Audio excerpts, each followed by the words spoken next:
Hey, kids cook real food. Katie Kimball here. So excited to have with us today Sara Vance. She is a nutritionist, the author of The Perfect Metabolism Plan. She's a mom of two, and she is an expert on metabolism and how we can reach our healthy weight and why diets are not what we need. So today I'm really excited to talk with her about this whole idea of metabolism and how we can teach our bodies to use the food we give it appropriately, to give it the right food, and most importantly, to start our kids off right. But parents, we know that we want to be healthy too. So we're definitely going to talk a lot about adults and how to keep our bodies in the best shape and having the most energy that we possibly can. Sara, thank you so much for being here. Thanks so much for having me. I'm really excited to chat with you about this. It's such a great topic for so many people out there. You know, it really is. A lot of people struggle. They can't lose the weight, or the weight comes right back, or they seem to be gaining more weight each year. And it's really, I mean, it's something I want to protect my kids from, but it's also something I want to deal with, you know, as myself. But since our focus at Kids Cook Real Food, of course, is kids, health and nutrition and learning to cook, tell me a little bit about you as a kid. Did you have a favorite food? Did you eat vegetables?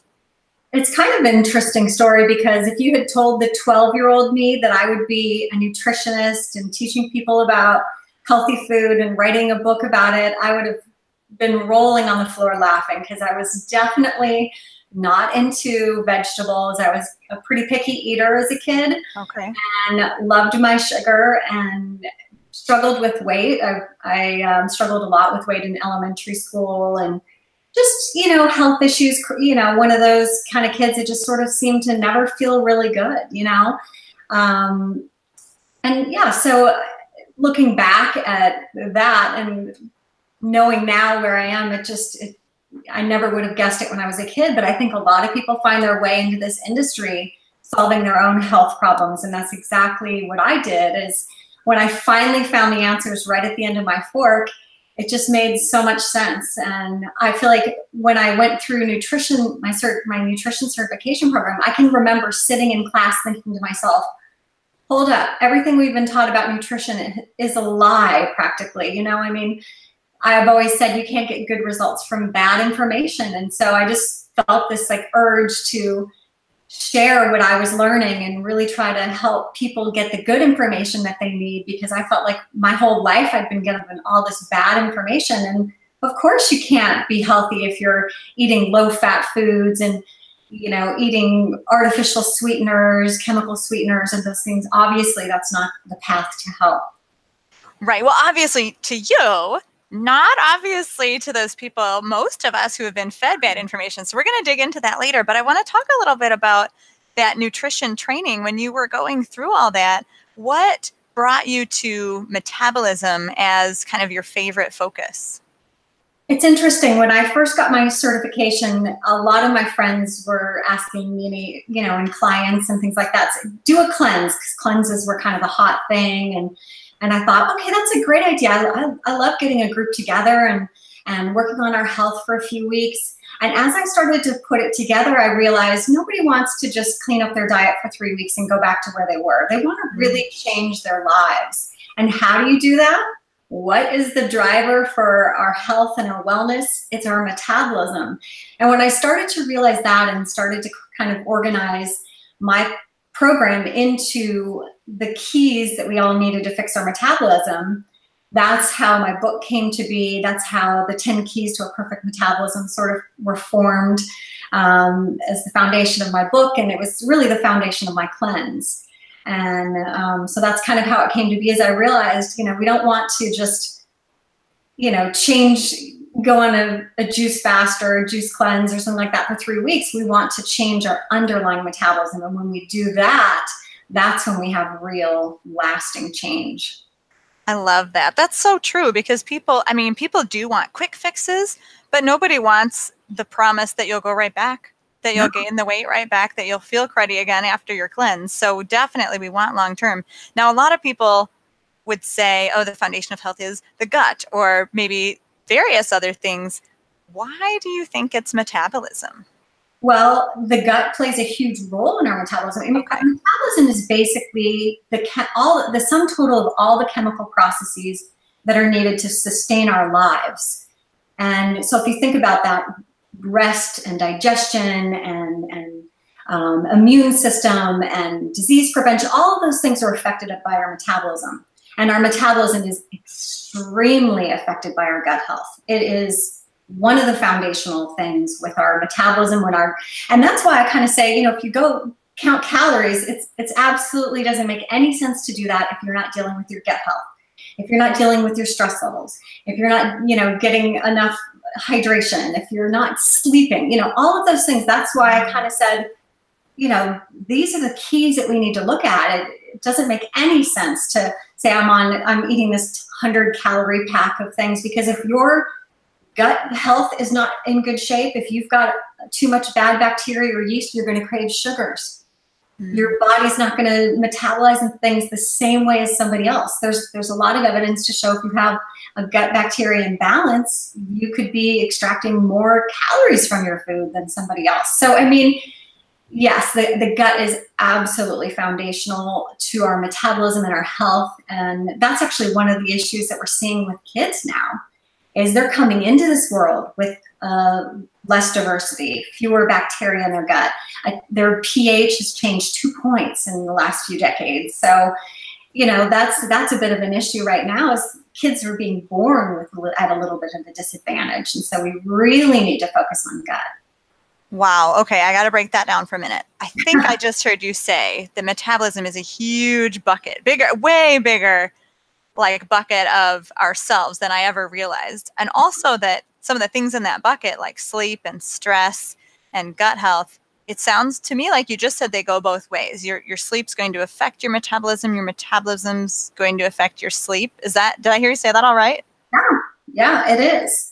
Yeah, so think about it. One of the chapters in my book is about stress and sleep, because they go together very much. In our metabolism, we have there's a lot of yin and yang, if you think about it in the world, right? We've got night and day, and in our metabolism, we have yin and yang in our autonomic system. And so we have the parasympathetic and the sympathetic system. And when we're under stress, which we all are, if you think about kids today, just having technology 24/7, they can't, back when I was a kid, if I was being picked on at school, I could at least come home and escape it. Kids aren't escaping that. So we really have to think about the amount of stress that even our kids are under. And what happens when we have this high level of stress, it raises our stress hormone cortisol, and then the body is not able to do the rest and recovery. When our body's in this stress response, we're not digesting our food well. We're not, healing and repairing. We're trying to run away from the saber-toothed tiger.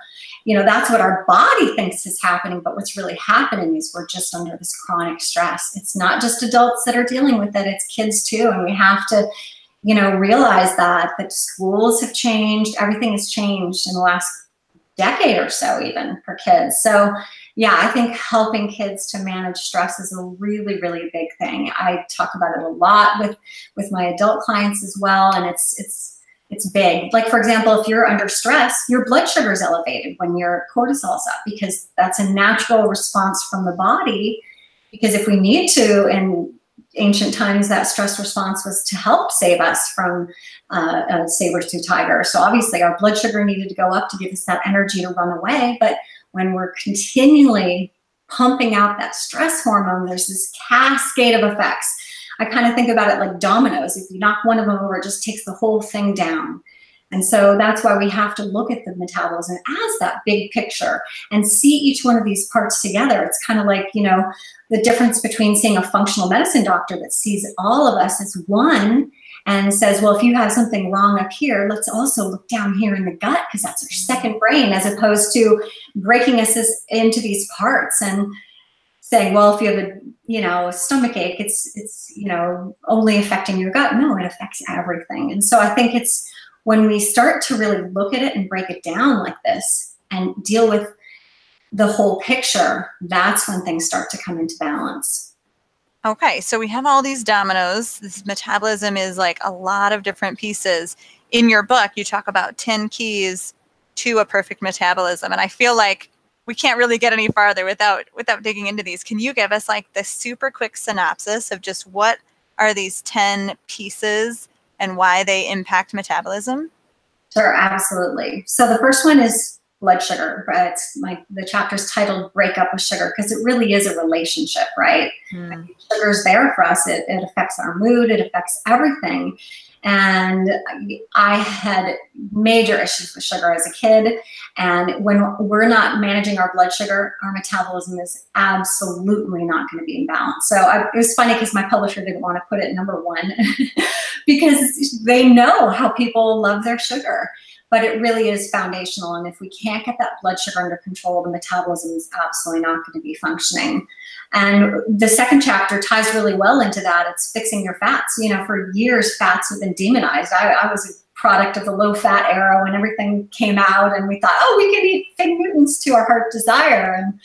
And because we've got this low-fat, you know, and now what we're realizing is once you start to give yourself permission to eat fats, and I think, thankfully, when I started this, that was like news to everybody. Now people are really starting to get the message. There's been a lot more information that healthy fats, but even, what was it, a week or so ago, this Harvard researcher came out and said coconut oil is pure poison. It's like, oh, you know, that's you back. Just, we've made so much progress in the last few years, and all of a sudden one person can, you know, it's not pure poison. It's absolutely incredible, healthy fat. So we've got break up with sugar, we've got fix your fats. That fat helps to keep you satisfied longer. It helps to, you know, keep your blood sugar level. And so those two work very closely together. My third chapter is healing your gut. You need to, again, like I said, when we've got the wrong gut bacteria, it's going to cause us to crave sugar. It's going to cause us to extract different, you know, extract more calories from our food. You know, it affects everything. And it affects our immune system. It affects our mental health. It affects our brain health. It just really, it could affect our, like, cause more autoimmunity. That there's so much that our gut is doing. And so if we can really look at healing the gut, that's going to affect all aspects of our health. I have some guides in there, just very simple things. Like, one of the things that I think we forget sometimes is just slowing down when we eat, sitting down, chewing our food a little bit more, just the simple things like that. Taking a pause before you start to eat, because what that does is it gets your saliva going. Saliva has digestive enzymes in it that we need to break down our carbohydrates. So even just little changes like that can make a huge difference. That one is so hard to do. It is. Like, I know it never works. Yeah. Very long, I'll do it for like a day or two and then I forget. Yeah, yeah. And sometimes you just have to keep reminding yourself. If you catch yourself in that, you know, sometimes I'll find myself eating standing up or whatever and just be like, oh my gosh, why am I doing this? And just, you know, connect to it and breaking that habit. The other one is food intolerances. And again, that goes hand in hand with gut. I always say, which came first, the chicken or the egg? Was it the gut, you know, problem that causes food intolerance? Did the food intolerance cause the gut issue? You know, you don't always necessarily know which came first, but you got to heal both. And when your gut's not in a good place, you're going to be reacting to foods, you know, and if you get those food panels and you see hundreds of foods on there, that just tells you, you got to work on the gut. You got to figure out what's going on in there. Another one is detoxification. This is a huge one. I don't think we realize what a toxic soup we're living in. And it affects our metabolism. It affects our body's ability to detox, and it affects our disease risk too. So gently looking at how we can, even just like cleaning up your household, right? You know, getting some of the toxic chemicals out of your house is huge. And looking at what, you know, what can we afford to eat organic, trying to do the dirty dozen, things like that. There's a lot of really simple things people can do to just improve their body's ability to just detoxify. It's really important. Some of the other keys to metabolism is inflammation. Inflammation is kind of a hallmark of all disease, right? It's, you know, when you've got chronic inflammation, you've got, you know, that sets you up for many diseases, and it also sets you up for weight gain. And that, again, ties very well into the detox section, because when we're toxic, we're going to be more inflamed. Our gut's going to be more inflamed. That next, we talked a little bit about stress and sleep, super important. I mean, just like one night of poor sleep can affect your metabolism the next day, can cause you to crave more foods and, you know, eat more unhealthy things. And so think about having constant sleep issues. The next chapter, I talk about some really important nutrients for our metabolism. You know, one of the issues I think with kids nowadays is they're eating just a lot of white, just processed foods, and that's really going to be nutrient deficiencies. And when you have some nutrient deficiencies, it affects your metabolism. Like think about B vitamins. If you're not getting enough B vitamins, that really has a cascading effect to our metabolism. Another thing I see, this is huge with kids, hydration. There are so many kids that aren't allowed to have water bottles on their desks at school. They go all day without drinking. There's issues with teachers don't let them go to the bathroom when they want to, and so they're restricting their, it's just a huge issue that I'm very passionate about. It's absolutely a human right for kids to be able to have their water bottles in their class, to use the restroom when they want to, and that is something that needs to change because kids are chronically dehydrated. Wow, how can we tell? Is there something we can watch for to know if our kids are dehydrated? Yeah, there's a couple of things. Dry lips, if they're, you know, getting dry, cracked lips. If they are constipated, that can sometimes also be a symptom of not getting enough hydration. But a lot of times it's just that dry skin, cracked lips, that kind of thing. And just talking to them. Like if you send them with a water bottle and that water bottle comes back home full, like, hey, what happened here? Why aren't you drinking this? And that's totally my life. What do we do with the kids who are like, yeah, I wasn't thirsty. I didn't care. Yeah. And some of that also is that kid, you know, there's this whole attack that's happened on sodium. Sometimes I put just a pinch of real salt in my kids' water and in the morning, and then they'll get a little bit more sodium. And so if you're very deficient in sodium, it can make you not as thirsty as well. And obviously sometimes kids are just super busy. I think that's another thing with kids. Sometimes they get so busy or so into something, but ask them, just be like, hey, why aren't you drinking this water? Oh, my teacher doesn't let me drink it during the day, because a lot of them really don't want them interrupting class and going to the bathroom. It's terrible. So I think just talking with your kids and making sure they know, hey, just, you know, it's important to stay hydrated. And, you know, if you need to go to the bathroom, that's your right. This is a huge issue that I've really had a problem with, because I know my kids have gone through it, and I hear it over and over and over on social media that kids' bathroom breaks are restricted in a lot of schools, and it's not okay. Wow, this sounds really like something parents should advocate to the teachers for 100%. And I, you know, hydration and water is not a tertiary, like little tiny piece of our lives. This is one of your 10 pieces of the perfect metabolism. It's important. It's not little. Very important. Yeah. And, you know, the other thing is sometimes water, you know, is not as hydrating as certain, if you think about very hydrating foods, because those compared with minerals and so, you know, organic sodium, things like watermelon and celery. And so you're not only getting your hydration from your water, you're going to be getting it from very water dense foods, cucumbers, lettuce. You know, there's a lot of really good, the more plant-based food you have in your diet, you're going to be getting more hydration that way as well, because those foods are hydrating foods as well. So thinking about that is, you know, they're also getting, you know, hydration from fruits and vegetables and things like that. That's good to know. I know one of my contributors, Mary Vogt, has this awesome smarter water recipe on my site on Kitchen Stewardship. We'll be sure to link to that anywhere we share this video, but it kind of includes some of that like sodium and probiotics and a little bit of flavor. And it's really an awesome power packed way to hydrate without kind of, because sometimes plain water can end up stripping people of nutrients because you're like almost flushing too much out. Is that correct? Yeah, absolutely. That is very correct. I think there's been, you know, a lot of people have looked at sodium in a negative way, sodium, potassium, you know, the electrolytes are very important. And again, if you're deficient, you may not be craving water because your body's telling you, oh yeah, no, this isn't the right thing. So yeah. And the other thing is sometimes if you just put like fruit or something like that in the water, it makes it more interesting. Like I think some people are just bored drinking water. And so you can if you have a good recipe like that tastes good to kids, yeah, definitely give something like that a try, because when you're minerally depleted, then you may not be wanting to drink water because the body's telling you this doesn't feel right. Yeah.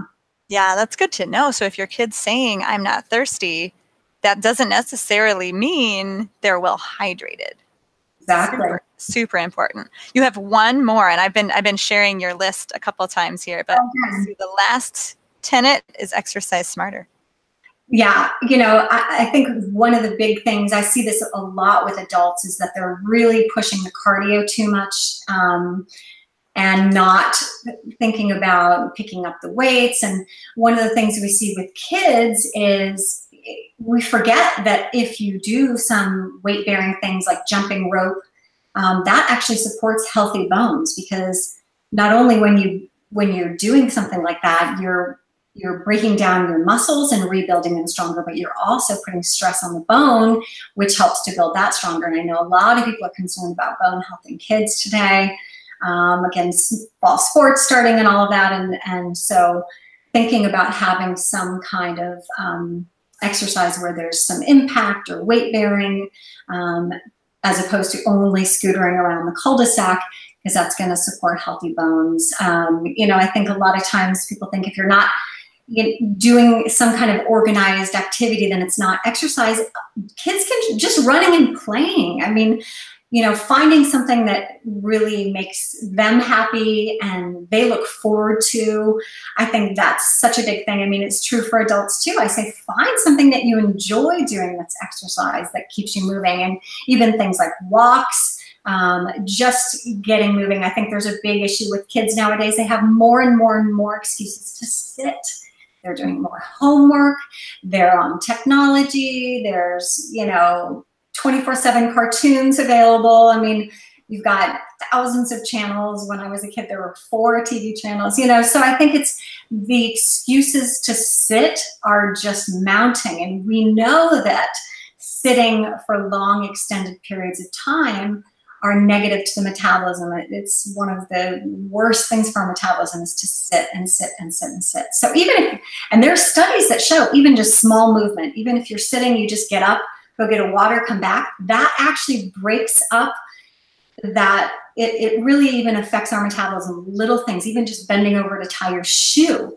So as long as we're getting up, we're moving, it could be taking the dog around the block for a walk, you know, whatever it is, just trying not to sit for extended long periods of time. And we're also seeing, you know, a lot of chiropractors are seeing issues with kids, you know, the tech neck and, you know, the hunched over appearance, getting up, stretching. So I think it's really thinking about all these things and just being aware.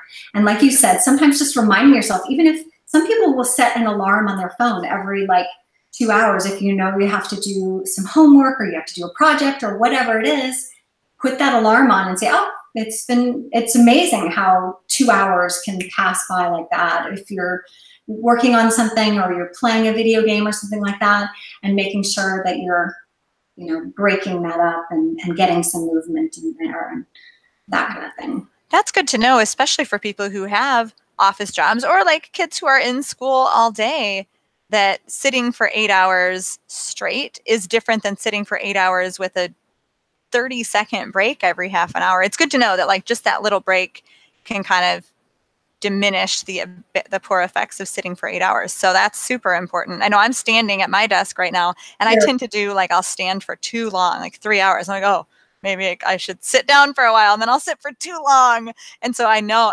better. Like I know if I would just go up and down every half an hour, it would be better.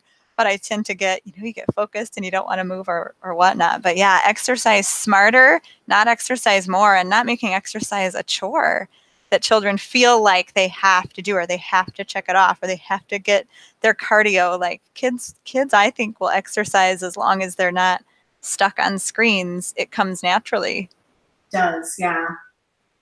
And it's good for mental health as well, you know, mood and mental health. And there's even studies that show exercising is important for our digestion. It's important for our gut health. So you see how it's also connected. And when we look at each piece of this and start to work on the little pieces of, like, you know, we've talked about just a few little things you can do in almost every one of these groupings, and how each little change adds up to big gains. And so I think a lot of times it seems daunting. Oh my gosh, I have to redo my whole life. Just little changes can really add up. And that awareness, I think that's the key piece, is once you have that information and that awareness, that's when you can start to do things about it, right? Yeah, that's so inspiring and so important to hear that baby steps can matter. Awareness just means, you know, reading those articles, listening to interviews like this one, and just remind yourself, oh, yeah, sit down and rest before I eat. Get up when I've been sitting for a long time. These really are tiny things, and they're things that we can make a habit. You know, they say a habit is a cue and an action and a reward. So as long as you can connect some sort of cue to an action, whether it's, you know, setting an alarm to be an overt cue, or just like every time we start a meal, you know, this is what we do. And if you can build that habit, the reward is good health. The reward is a better metabolism. And I was gonna ask you what breaks our metabolism, but I think you just laid it out for us, that any one of those 10 components, if we're not doing them well, which American culture is not really destining us to do these well, we're breaking our metabolism. Kids are born with poor guts and poor metabolism because of all this, because they inherit it from us, I think. So what are some habits, or why do many diets fail? Actually, that's what I want to know. A lot of adults really struggle with losing weight, keeping it off. Why are these diets not sticking with us? I always say trying to diet without resetting the underlying metabolism is kind of like trying to put a broken arm in a sling without resetting it first. So I think, you know, that's one of the reasons why I really took this approach to metabolism, is when you do reset the metabolism, then everything comes naturally. Like, for example, a lot of people are really nervous about the whole breaking up with sugar. You know, I told you my publisher didn't want me to put it in the chapter 1 because people will say, oh, that's first, I can't do it, and put the book back. I mean, that's hard to hear, but I mean, it is scary to people. Oh, I mean, I was there. I loved my sugar. I lived for it. I mean, it was like a major food group for me when I was a kid. And for many of us, it's the relationship that's there for us whenever we need it. And so there's a big emotional component of it.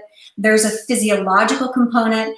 And what happens is when you're stuck in that, I call it the sugar roller coaster. And this is a ride that many kids are on. And what happens is you eat that sugar, your blood sugar goes up, you get that energy boost, you get that happiness. It really does. It turns on our happy hormones. I mean, we've got these happy chemicals in our brains from sugar. It's no wonder it's so addictive. We get that high, we get that energy, we get that, some kids bounce off walls. Well, what comes after that is a crash. What do? We reach for more sugar to get that high. It's this roller coaster. And our energy goes along with that. Our mood goes along with that. So if we're having these highs and lows, we're predisposing ourselves for developing mood disorders later. I mean, there's a lot of research connecting dysregulated blood sugar to even things like depression and anxiety. So, you know, but the cool thing is, when we get that blood sugar under control, when we stop eating so much sugar, we don't want it anymore. You know, things that used to taste delicious taste sickly sweet because our taste buds become more sensitive. You know, even things like a sweet potato tastes like candy to me nowadays because, you know, I don't eat a lot of processed sugars. And when you don't do that, I mean, the idea of eating a caramel sundae with whipped cream on it, doesn't appeal to me. Like, I wouldn't eat it because it's too overpowering. So that's the great thing about when we get that blood sugar under control, we're off this roller coaster. We're more level in our energy, our mood, and metabolism. And the problem is when we're on this sugar roller coaster for a long time, what that does is it sets us up for many diseases. And we are seeing, whoops, something just dropped. We're seeing these diseases in kids, things like fatty liver disease. This is a real scary thing. We're finding that non-alcoholic fatty liver disease is affecting kids. It's affecting 1 out of every 10 kids and 40% of overweight or obese children. And the great news about it is that it is very reversible if it's caught. The bad news is there's not symptoms oftentimes. We may not know that it's happening, and when it does progress for a long period of time, it can become irreversible. So we have to start to realize that that's why we're seeing diseases that were affecting middle-aged people and kids now, because things are just more bigger, more sugar than we've ever seen in our diets, more fast food restaurants, more convenience things. And so again, the fact that you're teaching kids to cook and to understand how to fuel their bodies healthy is amazing. Like, there's nothing more important than that, I think. I mean, we're seeing home economics classes disappear in schools, right? So totally. It's amazing for me to hear of a school that has them left. They're gone. Yeah. Crazy. So yeah, so I think it's, it's very foundational to, start to teach kids that they have the control over how they're feeling and their energy, and connecting, oh, you went to school and I was exhausted by 10 a.m. I had this quiz and I couldn't pay any attention. Well, what do we have for breakfast? And thinking about that. And I find if you can talk to kids, not when they're in the midst of a temper tantrum or they've come back from a birthday party and they're sick from all the treats they had, but maybe the next day, and say, hey, I noticed you weren't feeling so great last night after that birthday party. And when you have that time period afterwards where they've got some perspective, it's not such a crazy situation, but just talking to them. And I definitely I think the word diet is a 4-letter word when it comes to kids. I do not think kids should ever be put on a diet. I think it's about teaching them to love their bodies and to understand what fuels them well and what makes them feel like their best person and their happiest kid. And I'm not one to think that it has to be very strict and crazy, because that's not, a realistic thing, but I definitely don't believe in putting kids on diets. When I was a kid, I was put on diets, and I don't think it's a good thing we already have issues, body image issues with young girls. I mean, it starts like in preschool. It's crazy. So I definitely think teaching kids how to cook, how to make healthy foods taste delicious, that's huge. There is no more beautiful gift than that. Well, goodness, I was going to end by asking you like your tip of hope or the one first step parents could take, but I feel like you just said it, like connect kids to their food, help them to be cognizant about how they're feeling and how that feeling might be connected to what they ate, or maybe how they slept, or how they're hydrated, or if they've been moving. All of your 10 pieces, but we can start with food just because we do that 3 times a day, or 5 or 6 for sure. And I love the hope that you gave too, that all these things really are reversible. That's so important. We're going to get kids in the kitchen, get them cooking, eating healthy food, thinking about their food, being cognizant. I think slowing down is something that we parents tend to skip. We tend to miss because life is so busy. But yeah, is there anything else you're kind of one little change that someone could make the second they turn this video off? I would say also to think about this is not a sprint. It's a marathon. I mean, your kids today, maybe like I have teenagers, and now they get it. They start to realize, like, especially my daughter, she's in high school, my son's in high school, they both care about how they feel and look. And so now it's kind of like all this stuff that I've been teaching them up until now, they're starting to get it and want to implement it themselves. When they were younger, they kind of felt like, well, where because where'd the Twinkies go? Or where did this go? We used to have these things in the house, and they resented it more. And so I think realizing it's a marathon. Your kids may not be as open to the idea right now, especially if they're picky eaters or whatever, but keep plugging away, and understanding that hopefully at some point they're going to become more open to it and embrace it and connect that food to how they're feeling. And I think the other thing, I talk about this with my adults in my group programs as well, is if you make an error, or you go off the deep end and have a week where you haven't, you know, fueled your body right or whatever, don't beat yourself up about it. Use it to inform your body, like, wow, you know, I'm definitely not feeling that great. I ended up getting a cold. Let me look at the last week. Oh, I haven't really been taking care of myself. And using it as fuel for your fire to go forward and do better. You can't change what the past, but you can inform yourself and learn from it to make better choices going forward. So I think that's another thing, is to never like beat yourself up because, oh, I had, you know, an ice cream or something like that, but to connect with how your body felt after that and be like, yeah, you know, I noticed these things and that things, and maybe next time I'll make this choice or not. And so I think it's just, like you were saying earlier, be very focused on the positive, and that's a huge shift in how, you know, you can look at changes in life as opposed to trying to change it all at once, little things. Perfect. There's definitely a lot of hope, and there's a lot of good we can do. It's never too late, whether we're talking about our kids or our own bodies. I mean, my husband was a 3 times a day soda pop drinker for his whole life until about 6 years ago. And now, I mean, he doesn't even enjoy a piece of candy. He doesn't like fast food. So that whole thing that you were talking about with changing your palate and changing your taste, and how it literally, like, he doesn't miss it. It's not like it's hard because he doesn't crave it. And that is an amazing thing to see. And if he can do it, it's definitely possible for anyone. Easier to start with their kids, right? That's our point for our families, is it's much easier to set the best habits you can the earliest you can. So thank you so much, Sara. Again, author of The Perfect Metabolism Plan. Great book to grab. And her site has a lot of excellent information and cooking videos and all sorts of resources and knowledge for us to help keep our families healthy. Thank you so much. Oh, thank you for having me.